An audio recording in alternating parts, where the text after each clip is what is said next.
আজকে আমরা পিএসসির যে ক্লার্কশিপ পরীক্ষা, যেটা নভেম্বর মাসের 16-17 তারিখে অনুষ্ঠিত হবে দুদিন টোটাল 4টে শিফটে অনুষ্ঠিত হবে। তো সেই পরীক্ষার যারা ক্যান্ডিডেট, যারা তোমরা পরীক্ষাটি দেবে, যারা ভাবছো যে পড়াশোনা করে পরীক্ষা দেবে, এখন থেকে পড়াশোনা করছো, অ্যাকচুয়ালি যারা সিরিয়াস ক্যান্ডিডেট তারা আরও অনেক আগের থেকে পড়াশোনা শুরু করেছে। তো এখানে আমি তোমাদের সঙ্গে WBPSC ক্লার্কশিপ 2004 সালে কী কী প্রশ্ন এসেছিল এবং সেগুলোর উত্তর তোমাদের সঙ্গে শেয়ার করছি। তোমরা দেখলেই বুঝতে পারবে যে কোশ্চেন প্যাটার্ন তখন কেমন ছিল আর বর্তমানে কেমন আছে। তো আমার কাছে এটার PDF রয়েছে, প্রয়োজনে PDFটা তোমাদের দিয়ে দেওয়া হবে। দেখো, প্রথম প্রশ্নটা যেটা এসেছিল, এই প্রশ্নটা এটা একটা ইন্টারেস্টিং ফ্যাক্ট রয়েছে। প্রথম প্রশ্ন, ক্যাবিনেট মিশনের সদস্য ছিলেন না কে? তো এই প্রশ্নটা এই যে কয়েকদিন আগে পিএসসি মিসলেনিয়াস পরীক্ষা হলো 15ই সেপ্টেম্বর, সেই পরীক্ষাতেও এই প্রশ্নটা এসেছে। তাহলে একটা জিনিস বুঝতে হবে যে কতটা ইম্পর্টেন্ট আগের বছরের প্রশ্নগুলো উত্তর জানা। তো যদি কেউ পিএসসি মিসলেনিয়াস পরীক্ষার জন্য ক্লার্কশিপ বা WBCS পরীক্ষার যে প্রিভিয়াস প্রশ্নগুলো পড়ে গিয়েছিল, তাহলে নিঃসন্দেহে সে কিন্তু সেখান থেকে কিছু কমন পেয়েছে। আদারওয়াইজ যারা পড়াশোনা করেছে তারা নিঃসন্দেহে এই সমস্ত প্রশ্নের উত্তর দিতে পেরেছে। তো ক্লার্কশিপের ক্ষেত্রেও ঠিক তাই, বেশ কিছু প্রশ্ন উত্তর রয়েছে যেগুলো প্রিভিয়াস আগের বছর থেকে, প্রিভিয়াস ইয়ারগুলো থেকে কমন আসবে। এটা WBCS ক্ষেত্রেও হয়, অন্যান্য প্রায় সব পরীক্ষার ক্ষেত্রেই হয়। এই জন্যই আগের বছরের প্রশ্ন উত্তরগুলো বা প্রশ্নগুলো জানাটা ভীষণ দরকারি কোশ্চেন প্যাটার্নটাকে বোঝার জন্য। তো এই প্রশ্নটা, যেটা প্রথম প্রশ্ন ছিল, সেটা কিন্তু পিএসসি মিসলেনিয়াসে অলরেডি এবছর জিজ্ঞেস করা হয়েছে। আচ্ছা, নেক্সট কোশ্চেন দেখো, 2 নম্বর কোশ্চেনে কী ছিল। দেখো, এখানে আরেকটা জিনিস যেটা রয়েছে এই PDFটাতে সুন্দর, সেটা হলো অ্যাকচুয়ালি এটা তো কোনো একটা বইয়ের PDF, সেটা হলো কি যে ব্যাখ্যা, সংক্ষিপ্ত ব্যাখ্যা দেওয়া রয়েছে। এই যে ক্যাবিনেট মিশন, এখানে কারা সদস্য ছিলেন, কবে ক্যাবিনেট মিশন এসেছিল, সমস্ত বিষয়গুলো বলে দেওয়া রয়েছে। নেক্সট কোশ্চেনটা দেখো, গুণরাজ উপাধি কে লাভ করেছিলেন? তো এর সঠিক উত্তর অপশন বি, মালাধর বসু। গুণরাজ উপাধি লাভ করেছেন মালাধর বসু। এবং ব্যাখ্যা দেওয়া রয়েছে, ইলিয়াস শাহী বংশের রুকনুদ্দিন বরবক শাহ শ্রীকৃষ্ণ কাব্যের লেখক মালাধর বসুকে গুণরাজ উপাধি দেন। তৃতীয় কোশ্চেনটা দেখো, নেক্সট কোশ্চেন যেটা রয়েছে, কি বলা হয়েছে তৃতীয় কোশ্চেনটা দেখো, এখানে বলে প্রার্থনা সমাজের প্রতিষ্ঠাতা কে ছিলেন? তো আমরা যারা জেনারেল স্টাডিজ নিয়ে পড়াশোনা করি বিভিন্ন পরীক্ষার জন্য, এই প্রশ্নটি পড়েনি এরকম খুব কমই আছে, সকলেই পড়েছে, একবার বা একাধিকবার প্রত্যেকেই পড়েছে এবং এটা পরীক্ষাতে জিজ্ঞেস করা হয়েছে। তো প্রার্থনা সমাজের প্রতিষ্ঠাতা ছিলেন আত্মারাম পাণ্ডুরঙ্গ। এবার দেখো, এখানে নিচে ব্যাখ্যার জায়গাটাতে এখানে কিন্তু বেশ ভালো করে আবার আত্মারাম পাণ্ডুরঙ্গ সম্পর্কে বলা রয়েছে। ঠিক আছে, এগুলো আর বলছি না, এগুলো তোমরা দেখতেই পাচ্ছ।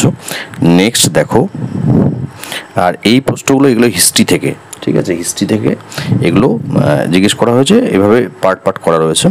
নেক্সট 4 নম্বর কোশ্চেন দেখো, অনুশীলন সমিতির প্রতিষ্ঠাতা কে ছিলেন? তো একটা জিনিস দেখো, প্রার্থনা সমাজ, অনুশীলন সমিতি, এগুলো পাশাপাশি আমরা পড়াশোনা করি এবং পাশাপাশি জিজ্ঞেসও করা হয়েছে। তো অনুশীলন সমিতির প্রতিষ্ঠাতা ছিলেন প্রমথনাথ মিত্র। অপশন বি সঠিক উত্তর। সারে জাহাজ সে আচ্ছা গানটির লেখক কে, রচয়িতাকে? কবি ইকবাল, তিনি পাকিস্তানের জাতীয় কবি ইকবাল পাকিস্তানের জাতীয় কবি। এবার পিএসসি মিসলেনিয়াস পরীক্ষাতে একটি খুব ইন্টারেস্টিং কোশ্চেন এবং সহজ কোশ্চেন জিজ্ঞেস করা হয়েছিল যে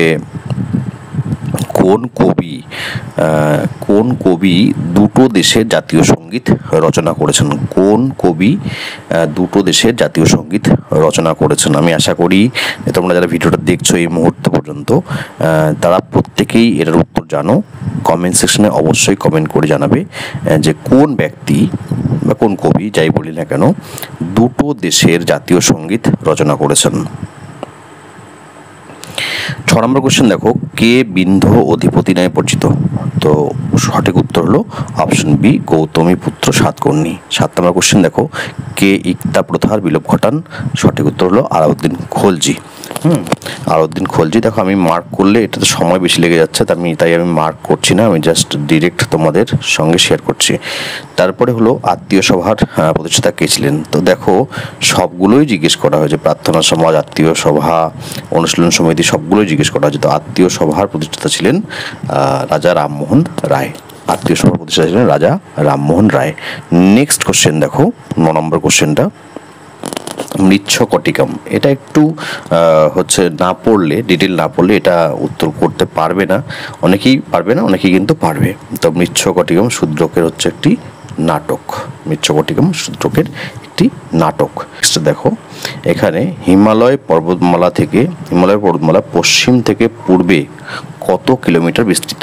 তো সঠিক উত্তর হলো option B, 2500 kilometre. Next question দেখো, দাক্ষিণাত্য মালভূমির গড় উচ্চতা কত?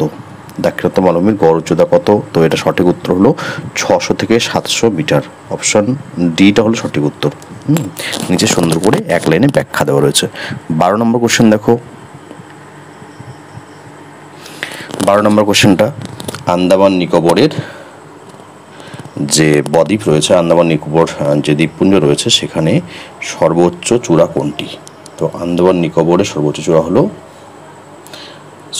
আন্দামান ও নিকোবর দ্বীপপুঞ্জের সর্বোচ্চ চূড়া স্যাডেল পিক কোন স্থানে অবস্থিত? তো এটা হলো গ্রেট নিকোবরে অবস্থিত।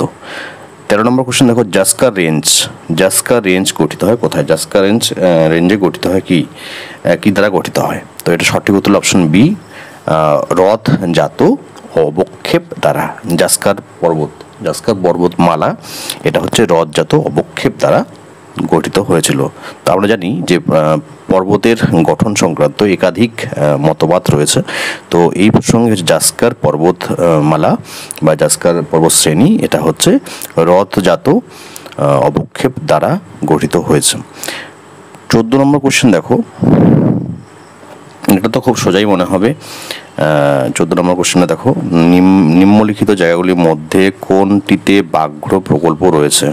তো সঠিক উত্তর হলো অপশন বি, বক্সা, যেটা হচ্ছে আলিপুরদুয়ার জেলায় অবস্থিত। বক্সা আলিপুরদুয়ার জেলায় অবস্থিত, সেখানে হচ্ছে ব্যাঘ্র প্রকল্প রয়েছে। কনস্টিটিউশন থেকে, সংবিধান থেকে কি প্রশ্ন জিজ্ঞেস করা হয়েছে দেখো। প্রথম প্রশ্ন যেটা 15 নম্বর প্রশ্নটা দেখো, সংবিধানে ভারতকে ধর্মনিরপেক্ষ রাষ্ট্র বলা হয়েছে। ধর্মনিরপেক্ষ কথাটার অর্থ কি? এটা অনেকেই এটার ভুল ব্যাখ্যা করে। তো ধর্মনিরপেক্ষ কথাটার সঠিক অর্থ কি? এটার অর্থ হলো রাষ্ট্র মনে করে ধর্ম নাগরিকের নিজস্ব ব্যাপার। এই যে আজকাল আমরা একে অপরের ধর্মের উপরে নানা রকম মতবাদ ফলানোর বা মতামত দেওয়ার চেষ্টা করি। তো সংবিধানে কি বলা আছে সেটাও আমাদের জানা উচিত, যে রাষ্ট্র মনে করে ধর্ম নাগরিকের নিজস্ব ব্যাপার এবং ধর্মের ভিত্তিতে কোনো রকম বৈষম্য করা হয় না। ঠিক আছে, এটা সংবিধানে বলা রয়েছে, ইন্ডিয়ান কনস্টিটিউশনে এটা বলা রয়েছে। এবং এই ধর্মনিরপেক্ষ শব্দটা এটা 1976 সালে 42তম সংবিধান সংশোধনীর মাধ্যমে এটাকে অ্যাড করা হয়েছে। নিচে এটা সুন্দর করে ব্যাখ্যা করে দেওয়া রয়েছে। 1976 সালে 42তম সংবিধান সংশোধনী অনুসারে ধর্মনিরপেক্ষ কথাটি সংবিধানের প্রস্তাবনায় যোগ করা হয়েছে।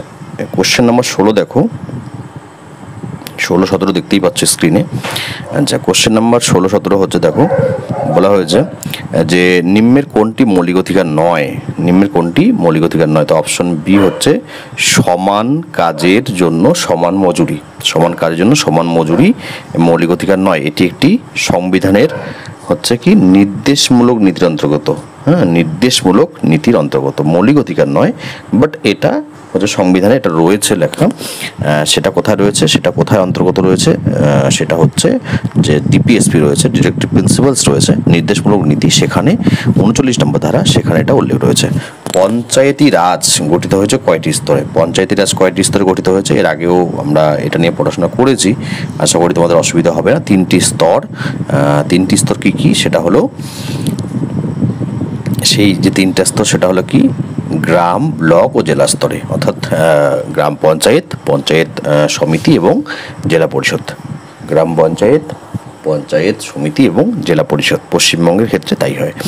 মৌলিক অধিকার কার্যাবলী করার দায়িত্বে দায়িত্ব কোন বিচারালয়ের? মৌলিক অধিকার।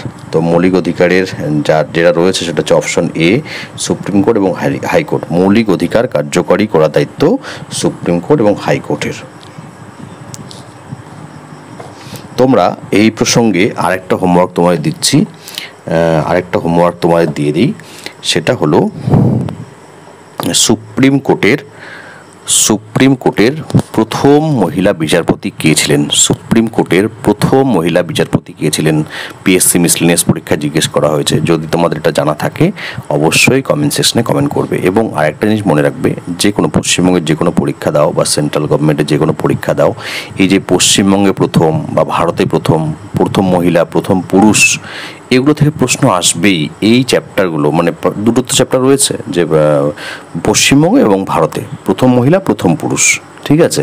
তো এই যে চ্যাপ্টারটা রয়েছে, এই চ্যাপ্টারটা যারা করবে, কম মানে বেশি কিন্তু নাম মুখস্থ করতে হয় না, খুব বড় জোর 200টা নাম মুখস্থ করতে হবে এবং হয়েও যায়। এবং এখান থেকে 2-3 নাম্বার কিন্তু খুব ভালো করে পাওয়া যায়। যেমন প্রথম ভাইসরয়, প্রথম গভর্নর জেনারেল, যেগুলো পিএসসি মিসলেনিয়াস পরীক্ষাতে এবারে জিজ্ঞেস করা হয়েছে। তাহলে দেখো অনেকগুলো প্রশ্ন, প্রথম ভাইসরয় কে ছিলেন, প্রথম গভর্নর জেনারেল কে ছিলেন, সুপ্রিম কোর্টের প্রথম বিচারপতি কে ছিলেন, তো এগুলো তো এখান থেকে জিজ্ঞেস করা হলো। ইকোনমিক্স থেকে নেওয়া সদ্য প্রকাশিত কেলকার কমিটির প্রতিবেদনের বিষয় হলো অপশন সি, ভারতের কর ব্যবস্থা। দেখো নেক্সট অর্থনীতি থেকে কোশ্চেন জিজ্ঞেস করা হয়েছে, আমেরিকা থেকে ভারতবর্ষে পরিষেবা আউটসোর্সিংয়ের ফলে কি হচ্ছে? অপশন বি, ভারতবর্ষে শ্রমিক নিয়োগ বৃদ্ধি পাচ্ছে। ভারতবর্ষে শ্রমিক নিয়োগ বৃদ্ধি হচ্ছে। আমেরিকা থেকে ভারতবর্ষে পরিষেবার আউটসোর্সিংয়ের ফলে ভারতবর্ষে শ্রম নিয়োগ বৃদ্ধি পাচ্ছে। অপশন বি সঠিক উত্তর। নেক্সট কোশ্চেন হচ্ছে ভারতের হিউম্যান ডেভেলপমেন্ট ইন্ডেক্স, এই ইন্ডেক্সগুলো থেকেও প্রশ্ন করা হয়। হিউম্যান ডেভেলপমেন্ট ইন্ডেক্সগুলো থেকেও প্রশ্ন আসে। বিভিন্ন রকম যে ইন্ডেক্সগুলো রয়েছে, দরিদ্র কততম দেশ আমাদের দেশ পৃথিবীর মধ্যে, বিভিন্ন ক্ষেত্রে দরিদ্রতার দিক থেকে বলো, খুশি বা সুখী হওয়ার দিক থেকে বলো, অথবা দুর্নীতির দিক থেকে বলো, এই যে বিভিন্ন দিকগুলো, শিক্ষার দিক থেকে বলো, প্রত্যেকটার হচ্ছে একটা ইন্ডেক্স থাকে। তো সেই ইন্ডেক্সে কি বলা যায়, দেখো 2023 সালের অপশনটা দেওয়া আছে এখানে। 191টি দেশের মধ্যে ভারতের যে উত্তর সেটা হচ্ছে 132। তো যাই হোক, এটা প্রশ্নটা 2004 সালের হলেও এখানে কিন্তু এই যে যারা হচ্ছে পুস্তকটিকে তৈরি করেছেন তারা একদম আপ টু ডেট ইনফরমেশনটা দিয়েছেন। এবার ফিজিক্স থেকে কোশ্চেন দেখো, ফিজিক্স থেকে সকল সাধারণ গ্যাস, এই যে সূত্রটা দেওয়া রয়েছে, এই সমীকরণটা সর্বদা মেনে চলে, ঠিক আছে? PV is equal to nRT, এটা হচ্ছে কি রাশিগুলি সাধারণ অর্থে ব্যবহৃত হয়। তো এই সমীকরণগুলো মেনে চলে, এটা কি সত্যি? দেখো এবার হচ্ছে বলা হয়েছে কি যে এটা কখনোই এটা নয়, সকল সাধারণ গ্যাস এটা কখনোই মেনে চলে না, সবসময় মেনে চলে না। আচ্ছা, কখনোই মেনে চলে না। নেক্সট কোশ্চেন দেখো, এই কোশ্চেনটা 23 নম্বর, মানুষের দেহে স্বাভাবিক উষ্ণতা 98.4 ডিগ্রি ফারেনহাইট। হ্যাঁ, এটা কিন্তু জিজ্ঞেস করা হয়, মানুষের দেহের স্বাভাবিক তাপমাত্রা কত? কখনো ফারেনহাইট স্কেলে জিজ্ঞেস করা হয়, কখনো সেলসিয়াস স্কেলে জিজ্ঞেস করা হয়। তো বলেছে সেন্টিগ্রেড স্কেলে এর মান কত? দেখো এটা দুটো জিকে প্রশ্নের উত্তর আমরা একসাথে পেয়ে যাচ্ছি। তো আমাদের দেহে স্বাভাবিক তাপমাত্রা হচ্ছে কত? 98.4 ডিগ্রি ফারেনহাইট, 4 ডিগ্রি ফারেনহাইট। এবার জিজ্ঞেস করা হয়েছে সেন্টিগ্রেড বা সেলসিয়াস স্কেলে এর মান কত হবে? তো এটা একটা ফর্মুলা রয়েছে, C/5 = F - 32/9, C/5 = F - 32/9। এই ফর্মুলাটার প্রয়োগ ঘটিয়ে হচ্ছে খুব সহজেই ফারেনহাইট তাপমাত্রাকে আমরা সেলসিয়াস তাপমাত্রায় নিয়ে আসতে পারি, যেটা হচ্ছে 36.89 degree centigrade, 36.89 degree centigrade. Next হচ্ছে শুষ্ক বরফ। হ্যাঁ, নেক্সট কোশ্চেন দেখো, শুষ্ক বরফ কি? কঠিন কার্বন ডাইঅক্সাইড। আচ্ছা, তারপরে দেখো সূর্য থেকে পৃথিবীতে তাপ সঞ্চালনের কারণটা কি? কারণটা হলো বিকিরণ। সূর্য থেকে পৃথিবীতে তাপ সঞ্চালনের কারণ হলো বিকিরণ। নেক্সট কোশ্চেন দেখো, সমুদ্র তট বরাবর পৃথিবী পৃষ্ঠে গড় বায়ুচাপ হলো 1013.25 মিলিবার, 1013.25 মিলিবার। তো 26 নম্বর হলো। 27 নম্বর কোশ্চেন দেখো, এটা হচ্ছে বাল্বের ব্যবহার। বাড়িতে 5টি 60 ওয়াট বাল্ব রোজ 5 ঘন্টা করে জ্বলে, তাহলে 1 মাসে কতটা বিল খরচ হবে? তো কি করা হয় দেখো, যদি ওয়াট আওয়ারকে যদি ইউনিট নিয়ে আসতে হয় তাহলে 1000 দিয়ে ভাগ করতে হয়। তাহলে দেখো 5টা বাল্ব 60 ওয়াট করে, তাহলে 5 গুণন 60 হলো। এবার 5 ঘন্টা করে জ্বলে ডেলি, তো 5 দিয়ে আবার গুণ করা হলো, এবং কত দিনে? 30 দিনে, তো 30 দিয়ে আবার গুণ করা হলো। সমস্ত গুণফলকে 1000 দিয়ে ভাগ করে যেটা হবে সেটাই সঠিক উত্তর, এবং সেটা হচ্ছে 45 কিলোওয়াট। তো আগে 60 ওয়াটের বাল্ব ব্যবহার হতো, এখন তো 9 ওয়াট, 10 ওয়াট, 12 ওয়াট, 23 ওয়াটের বাল্ব ব্যবহার করলেই যথেষ্ট, এলইডি বাল্বগুলো। আচ্ছা, নেক্সট হচ্ছে, এটা হলো 27 নম্বর কোশ্চেন। তারপরে হচ্ছে আমি চলে যাই এখানে, 0 ডিগ্রি সেন্টিগ্রেড তাপমাত্রার বরফ 0 ডিগ্রি সেন্টিগ্রেড তাপমাত্রা জলের চেয়ে বেশি ঠান্ডা লাগে। 0 ডিগ্রি সেন্টিগ্রেড তাপমাত্রার বরফ 0 ডিগ্রি সেন্টিগ্রেড তাপমাত্রা জলের চেয়ে বেশি ঠান্ডা লাগে, তো অপশন বি সঠিক উত্তর। নেক্সট দেখো 29 নম্বর কোশ্চেনটা দেখা রয়েছে, আইসোটোনের বিষয়ে বলা রয়েছে। যাই হোক, এটা অনেকটাই ব্যাখ্যা ট্যাখ্যা দিয়ে অনেক কিছু তোমরা দেখে নাও। এটা সঠিক উত্তরটা দিয়ে দেওয়া রয়েছে অপশন সি। আচ্ছা, 30 নম্বর কোশ্চেন দেখো, একটি সমতল দর্পণ আপনার দিকে 2 সেন্টিমিটার সরিয়ে আনা হলো। একটি সমতল দর্পণ আপনার দিকে 2 সেন্টিমিটার সরিয়ে আনা হলো, প্রতিবিম্বটি আপনার দিকে সরবে কতটা? একটি সমতল দর্পণ আপনার দিকে, অর্থাৎ যে দাঁড়িয়ে আছে তার দিকে 2 সেন্টিমিটার সরিয়ে আনা হলো তার নিজের দিকে, তো প্রতিবিম্বটি আপনার দিকে সরবে কতটা? তো এটা কি হচ্ছে, এটা 4 সেন্টিমিটার সরে যাবে, 4 সেন্টিমিটার সরে যাবে, যেহেতু সমতল দর্পণ। এটা একটা ফর্মুলা রয়েছে, তোমরা যারা প্রতিফলনের বা সূত্রগুলো পড়েছো তারা এগুলো খুব সহজে উত্তর করতে পারবে। নেক্সট দেখো কোশ্চেন রয়েছে, নাইট্রোজেন ডাইঅক্সাইড জলে দ্রবীভূত হয়ে উৎপন্ন হয় কি? 2HNO3 অপশন বিটা দেখো, এটা হচ্ছে সঠিক উত্তর option B, nitric acid HNO3 হচ্ছে নাইট্রিক অ্যাসিড উৎপন্ন হয়, অপশন বি সঠিক উত্তর। আর এখানে নিচে ব্যাখ্যাটাও দিয়ে দেওয়া রয়েছে। 32 নম্বর কোশ্চেন দেখো, নিচের কোন যৌগ একটি জৈব সার হলো কি? জৈব সার এগুলো কোনোটাই নয়, এগুলো প্রত্যেকটা রাসায়নিক, যেগুলো দেওয়া রয়েছে এখানে প্রত্যেকটাই রাসায়নিক। তো জৈব সার কোনগুলো হয়? যেমন গোবর, কম্পোস্ট, এগুলো হচ্ছে জৈব সার, যেগুলো জীবদেহ থেকে তৈরি হয়। আচ্ছা, জীববিদ্যা থেকে কি প্রশ্ন করা হয়েছে? দেখো, প্রাণী জগতের সমস্ত অঙ্গের উদাহরণ হলো কি? অপশন বি সঠিক উত্তর, বাদুড়ের ডানা। তো এখানে এভাবেই সমস্ত প্রশ্নগুলোর উত্তর রয়েছে, ঠিক আছে, একদম 2002 সাল থেকে শুরু করে 2019 সাল পর্যন্ত প্রত্যেকটি সালের হচ্ছে প্রশ্ন উত্তর এভাবে এরকম করে রয়েছে। যদি পিডিএফটি প্রয়োজন হয় তাহলে মাত্র 49 টাকা দিয়ে তোমরা এই পিডিএফটি নিতে পারো, মাত্র 49 টাকা দিয়ে এই পিডিএফটি নিতে পারো। 2002 সাল থেকে শুরু করে 2019 সাল পর্যন্ত যতগুলো পিএসসি ক্লার্কশিপ পরীক্ষা হয়েছে, এবং মাঝখানে দুটো WBSSC মানে স্টাফ সিলেকশন কমিশনের ক্লার্কশিপ হয়েছিল, সেটার প্রশ্ন উত্তরও এই পিডিএফের মধ্যে থাকবে। মাত্র 49 টাকা পে করে তোমরা হচ্ছে এই নোটসগুলো, মানে অ্যাকচুয়ালি নোটসগুলো নয়, এই পিডিএফটা নিতে পারো যদি দরকার হয়, কারণ পরীক্ষার জন্য এটা অপরিহার্য। এটা পড়লে এই পিডিএফ যদি কমপ্লিট করতে পারো, শুধু ক্লার্কশিপ পরীক্ষা নয়, অন্য যে কোনো চাকরির পরীক্ষাতেও কাজে লাগবে। আমি একটু আগে বললাম যে এখান থেকে দু একটি প্রশ্ন তুলে ধরে তোমাদের সঙ্গে শেয়ার করলাম, যে এখান থেকে কী হয়েছে দেখো, এবং অঙ্কগুলো সেগুলো এখানে সলভ করে দেওয়া রয়েছে, তোমরা দেখতেই পাচ্ছ। তো অঙ্কের পিডিএফ অনেকেই বলো, তো আশা করি সেগুলো তোমাদের কাজে লাগবে। দেখো, এখানে এটা 2003 সালের, আমি একদম পেছনের দিকে পিডিএফগুলো দেখাচ্ছি। 2019 সালের পিডিএফ তো রয়েছে, এবং 13, 12, 11, 10, 9 যে সালে হচ্ছে ক্লার্কশিপ পরীক্ষা হয়েছিল, প্রত্যেকটাই হচ্ছে পিডিএফ এখানে রয়েছে, একসাথে করা রয়েছে। দেখো, এটা 2002 সালের কোশ্চেন। তো যদি মনে করো যে দরকার রয়েছে তাহলে অবশ্যই হোয়াটসঅ্যাপ করবে, মাত্র 49 রুপিস। এটা একদম মিনিমাম একটা অ্যামাউন্ট রাখা হয়েছে। আর একটা পিডিএফ রয়েছে যেখানে 7000 প্রশ্ন উত্তর রয়েছে, সেটা হচ্ছে ₹99। দুটো পিডিএফ রয়েছে। তো 99 দিয়ে আলাদা একটা পিডিএফ রয়েছে যেখানে 7000 ওয়ান লাইনের প্রশ্ন উত্তর দেওয়া রয়েছে। আমি এর আগের ভিডিওতে তোমাদের সঙ্গে আলোচনা করেছিলাম, পিডিএফটাকে ডেমো হিসেবে শেয়ার করেছিলাম। তো যদি সেটা না দেখে দেখবে একবার, এবং বলেছিলাম যে সেখান থেকে কী কোশ্চেন মানে তোমরা পিডিএফটা দেখলেই বুঝতে পারবে। তো সেটাও যদি মনে করো 99 রুপিসে সেটা পাবে, আর এটা হচ্ছে 49 রুপিসে পাবে। তো এই হলো তোমাদের সঙ্গে শেয়ার করার একটা বিষয় ছিল।